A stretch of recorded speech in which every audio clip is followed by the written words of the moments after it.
प्यारे बच्चों, हम लोग चूँकि वाणिज्य गणित में का चैप्टर देख रहे थे और वाणिज्य गणित में हम लोगों ने ये सीखा कि प्रपोर्शन जो समानुपात जिसको बोलते हैं, तो उसको हम लोग दिखाते कैसे हैं संख्याओं को, और उनमें पद किस तरीके से लिखते हैं। इसके अलावा हम लोगों ने समानुपात भी देखा, तो समानुपात में अनुलोम समानुपात और यहाँ पे आप देख सकते हो प्रतिलोम समानुपात, दो तरीके के समानुपात भी हम लोगों ने देखे थे। अनुलोम समानुपात जो कि डायरेक्ट प्रोपोर्शन कहलाता है, मतलब कोई यदि एक चीज़ यदि किसी एक रेशियो या एक अनुपात में यदि बढ़ रही है एक प्रॉपर गैप के हिसाब से, एक निश्चित समय अंतराल के हिसाब से, टाइम इंटरवल के हिसाब से, तो उसी से संबंधित जो भी चीज़ है वो भी उसी अनुपात में बढ़ेगी। तो वो किस तरीके के अलग अलग सिनेरियो या सवाल होते हैं वो हम लोगों ने देखे थे, उसकी एक्सरसाइज भी हमने शेयर की थी। और प्रतिलोम के केस में भी हमने देखा था, जो कि इन्वर्स या इनडायरेक्ट प्रोपोर्शन होता है। मतलब कि यदि कोई एक काम हो रहा है तो जो कि एक निश्चित समयांतराल पे होता है, तो यदि मान लीजिए कि जो हमारा सोर्स या जो स्रोत है यदि वो बढ़ा दिए जाएं, तो फिर ऑब्वियस सी बात है, तो जो समयांतराल है वो काफ़ी कम हो जाएगा। तो वो क्या हुआ, आपका प्रतिलोम अनुपात हुआ। ठीक है। अच्छा, तो आज का आगे का चैप्टर है आपका, चैप्टर में जो टॉपिक है वो है प्रतिशतता के अनुप्रयोग। तो प्रतिशतता के अनुप्रयोग मतलब पहले तो हम लोग ये जानते हैं, जानना चाहेंगे कि इसका मतलब क्या होता है। प्रतिशतता का अनुप्रयोग मतलब परसेंटेज का जो है आपका यूज कैसे होता है। ठीक है, या हम लोग परसेंटेज निकालते कैसे हैं। तो लाभ हानि के केस में भी निकाल सकते हैं। इसके अलावा हम लोग जो इंटरेस्ट या ब्याज होता है उसके केस में भी निकाल सकते हैं। तो हम लोग इस तरीके से परसेंटेज का यूज कर सकते हैं। अब इसमें एक हम छोटा एग्जांपल देखते हैं। जैसे मान लीजिए हमारे पास कोई नंबर है, पहले हम आसान वाला देखते हैं कि हमारे पास नंबर है 100, और जो परसेंटेज या प्रतिशत निकलता है वो हमेशा 100 के अगेंस्ट में ही निकलता है। ठीक है। अच्छा, जैसे मान लीजिए मुझे इसका 10% निकालना है, तो ये सीधा 10 बटे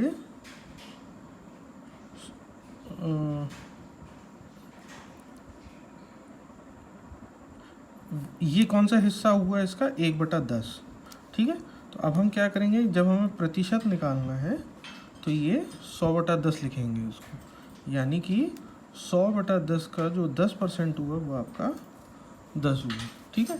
सिमिलरली हम यदि थोड़ा सा इसमें संख्या चेंज भी करते हैं, जैसे मान लो हमें 75% निकालना है। ठीक है। तो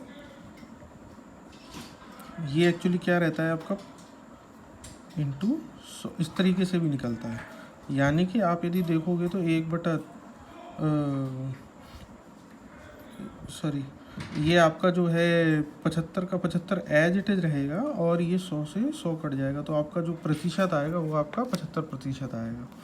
या फिर आप पहले इसको भी कर सकते हो, फिर उसके बाद 100 का गुणा कर सकते हो। उससे बेटर है कि 100 को 100 से काट दीजिए। ठीक है। तो यही, अब यदि मैं 200 से निकालूँ 75%, तो फिर क्या रहेगा कि जो हमें इसका क्या करना है, ये यहाँ पे 200 आएगा और यहाँ पे 100 आएगा। तो ये क्या आ जाएगा आपका 75 × 2 आ जाएगा। 100 दूनी 200 होता है। तो यदि हम 75 दूनी 200 करेंगे तो 100 दूनी 200 करेंगे तो यहाँ पे 75 × 2 यानी कि 75 दूनी 150 आ जाएगा। तो यदि मैं यहाँ पे इसका जो 75% है वो यदि देखूँगा 200 में, तो वो आपका दुगना होके 150 आ जाएगा। अच्छा, ऐसे ही हम थोड़े से अभी संख्या चेंज करते हैं, क्योंकि ये थोड़ा आसान वाले थे। संख्या हम चेंज करते हैं। जैसे मान लीजिए एक उदाहरण है, हरीश ने गणित में या मैथ में कितना 20 में से 15 अंक आए उसके, यानी कि 15 आउट ऑफ 20। ठीक है, तो अभी क्या करेंगे, तो 15 आउट ऑफ 20 इंटू 100 करेंगे, इंटू 100 करेंगे। तो ये कितना हो गया आपका, या तो आप सीधा सीधा कर लो, देखो इसके कई तरीके होते हैं, इसको भी सॉल्व करने के कई तरीके, मैं आपको 2-3 बता देता हूँ। जैसे एक तो हुआ आपका कि 3/4 किया आपने इंटू 100 किया, ठीक है। फिर ये क्या हुआ आपका, 25 चौके 100 होता है, ठीक है। तो ये आपका कितना हुआ, 25×3 75 होता है। पहाड़े आने चाहिए इसके लिए, ठीक, ताकि ये इतनी आसानी से ही होता चला जाए। अच्छा, अभी आगे क्या है कि जब हम दूसरा तरीका क्या है कि जैसे हमने 15 को 15 लिख दिया, अब यहाँ पे 20×5 100 होता है, तो मैं डायरेक्ट भी कर सकता हूँ। तो 15×5 75 होता है आपका। तो इसमें आपके ज़्यादा स्टेप लगे, इसमें आपके कम स्टेप लगे, लेकिन आंसर सेम है। तो यदि 20 में से 15 नंबर आए हैं तो 15 जो है 75% होता है किसका, 20 का। मतलब गणित में 75% नंबर है, ठीक है। तो यदि हम सीधा सीधा देखेंगे कि जैसे मान लीजिए मेरी संख्या है 100, ठीक है, इसका जो है 1/4 कितना हुआ, वो आपका 25, ठीक है। तो यदि मैं इसका 25% निकालना चाहूँ तो कितना आएगा आंसर, इसका आंसर आएगा 25, क्योंकि क्या हो जाएगा, सीधा सीधा 100/4 जो कि 25 होता है। अब ये मैंने कैसे निकाला, ये भी वही तरीका है, या फिर आप तो सीधे ये कर दो 25/100 इंटू 100, चाहे ऐसे कर दो, ठीक है, तो भी आपका 25 आएगा, ठीक है। सेम ऐसे ही जब हम ब्याज वगैरह भी निकालेंगे तो भी ऐसा ही है। जैसे मान लीजिए, या फिर प्रॉफिट लॉस वाला एक एग्जांपल लेते हैं, ठीक है। अच्छा, मैं प्रॉफिट लॉस का एक एग्जांपल ऐसे लेता हूँ कि जैसे मान लीजिए एक वस्तु जो है, या कोई एक, जैसे ये कॉपी मान लीजिए, आप एक वस्तु क्या, कॉपी मान लीजिए, ठीक है। एक कॉपी हमारी कितने रुपए की है, मान लो आपका 20 रुपए की है, 20 रुपए की है, ठीक है, ये हमने लिख दिया। अच्छा, इसको मान लीजिए कोई भी जो दुकानदार है या विक्रेता है, विक्रेता मतलब सेलर मतलब जो दुकानदार होते हैं, जो सामान बेचता है, ठीक है। तो मान लो उसने 10% के लाभ या प्रॉफिट पे बेची, ठीक है। तो जो क्रेता है, क्रेता मतलब जो बायर है, जो खरीदने वाला है कॉपी को, तो उसको कितने की पड़ी, या फिर 10% के हिसाब से विक्रेता को कितना लाभ हुआ। तो 20 रुपए का 10% हम निकालेंगे तो कैसे आएगा, ये तो ये आ गया, ठीक है। ये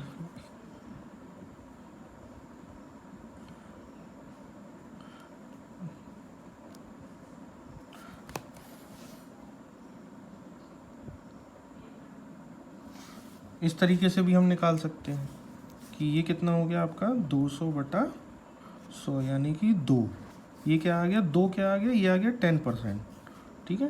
तो कुल मिला के 20 + 2 यानी 22 रुपीज़ की जो खरीदने वाला है या जो कस्टमर है उसको पड़ी, क्या पड़ी, कॉपी, ठीक है।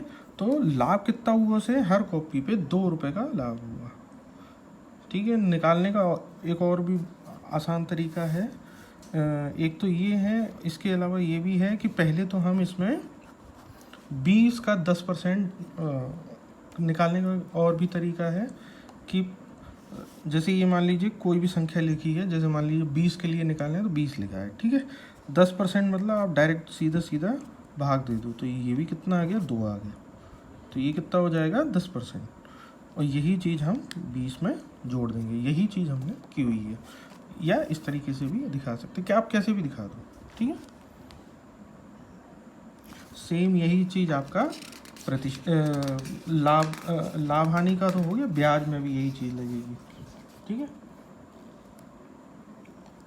अच्छा, तो ये अभी हम लोगों ने क्या देखा, ये अभी हम लोगों ने प्रतिशत देखा, तो इसके ऊपर एक्सरसाइज भी है पूरी, ठीक है। तो वो एक्सरसाइज भी हम आपके साथ शेयर कर देंगे। अभी इसके बाद आता है जो एक अच्छा टॉपिक है, या जो अगला टॉपिक है वो है लाभ और हानि, यानी कि प्रॉफिट एंड लॉस। ठीक है, प्रॉफिट एंड लॉस। तो प्रॉफिट एंड लॉस मतलब कैसा हुआ, यदि अभी देखा जाए तो अभी ये जो हमने एग्जाम्पल लिया ये एक्चुअली प्रॉफिट लॉस का ही एग्जाम्पल है, मतलब लाभ हानि का ही एग्जाम्पल है। और इस वाले एग्जाम्पल में हमने क्या देखा, लाभ देखा। लाभ कैसा देखा, 2 रुपये का लाभ देखा हर कॉपी पे, हर कॉपी बेचने पे 20 रुपये की कॉपी पे। ठीक है, तो टोटल जो है उसने किसी भी बायर या क्रेता को 22 रुपये में एक कॉपी बेची। अच्छा, यही चीज़ हानि में कब बदलती है, तो उसके लिए हमारे पास छोटे छोटे फॉर्मूले होते हैं। मैं बता देता हूँ कि जैसे प्रॉफिट या जो आपका लाभ होता है उसमें क्या होता है कि जो विक्रय का मूल्य है, ठीक है, और विक्रय मूल्य माइनस क्रय मूल्य, मतलब क्या हुआ कि यदि बेचने वाला जो अमाउंट है, तो जैसे मान लीजिए 22 रुपये था, ठीक है, क्रय का मूल्य कितना था 20 रुपये, तो जो लाभ हुआ वो कितना निकला था 2 रुपये। करेक्ट है। यही हानि या नुकसान कब होता, हानि कब होती है कि जब क्रय का मूल्य हमारा ज़्यादा होता है और विक्रय का मूल्य हमारा कम होता है। कई बार ऐसा रहता है कि जैसे किसी चीज़ का, मान लीजिए किसी भी वस्तु का सीजन चला गया, चाहे वो सब्जी हो, चाहे वो आपका स्वेटर हो, जैकेट हो, इस तरीके का भी रहता है। या फिर आपका मान लीजिए पतले हल्के कपड़े रहते हैं, तो मान लीजिए समर के टाइम में वो बिकेंगे लेकिन सर्दियों के टाइम पे नहीं बिकेंगे। उल्टा भी होता है कि जैसे जैकेट है या स्वेटर है तो वो आपका गर्मियों में कोई नहीं लेता है, तो वो ऑफ सीजन होगी। ठीक, तो हो सकता है कि जो हमारा दुकानदार है उसने जिस कीमत पे आपका स्टोर से या रिटेल आपका जो है कंपनी से जो है स्टॉक से वो चीज़ खरीदी हो, लेकिन उसने कम रुपए में बेच पाई हो, मतलब विक्रय का मूल्य उसका यदि कम है, तो उसको क्या होगा, नुकसान या हानि होगी।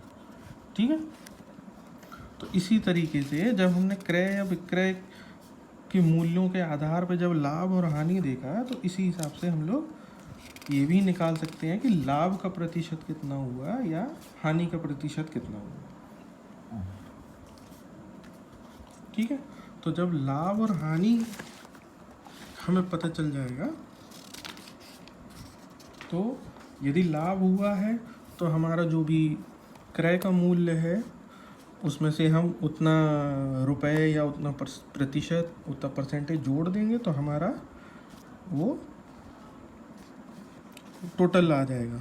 और सेम हानि के केस में जो घटकर जो अमाउंट आएगा उसका टोटल आ जाएगा। ठीक है, तो इसके ऊपर हमारी जो है 2 एक्सरसाइजेज हैं।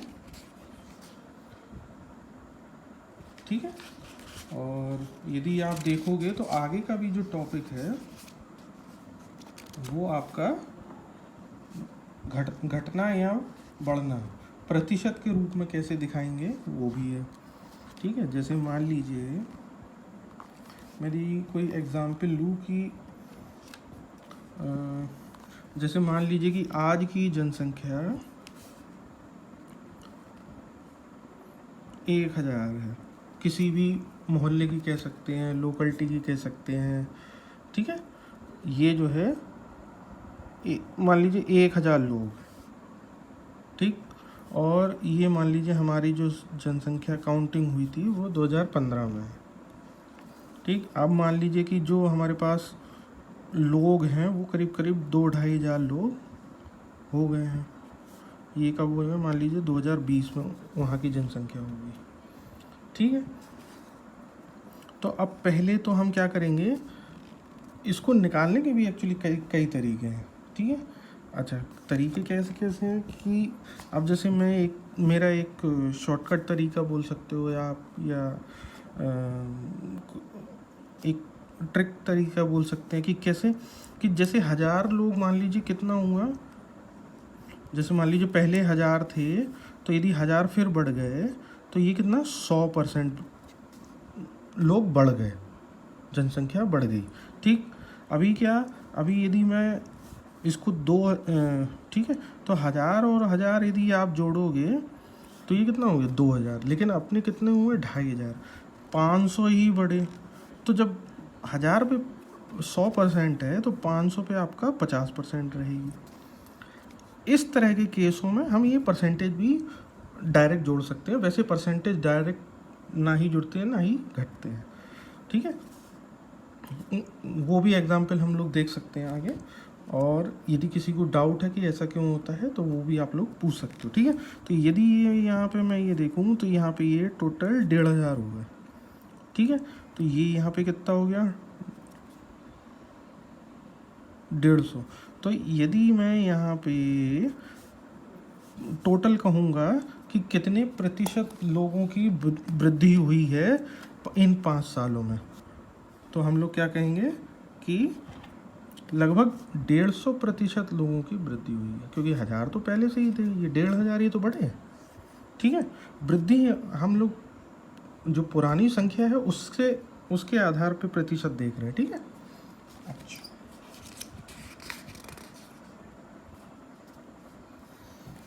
तो ये जो है हम लोगों ने आज 2-3 चीज़ें यहाँ पे देखी, जिसमें से एक तो प्रतिशतता का अनुप्रयोग, मतलब हम लोग परसेंटेज कैसे यूज़ करते हैं या कैसे लिखते हैं या कैसे निकालते हैं, वो देखा। फिर उसके बाद हम लोगों ने जो अपना अगला टॉपिक था वो था लाभ हानि का, ठीक है, प्रॉफिट एंड लॉस जिसको बोलते हैं, वो देखा हम लोगों ने। और इसके बाद हम लोगों ने ये भी देखा कि जो है हम लोग घटना या बढ़ना परसेंटेज के रूप में कैसे देख सकते हैं, ठीक है।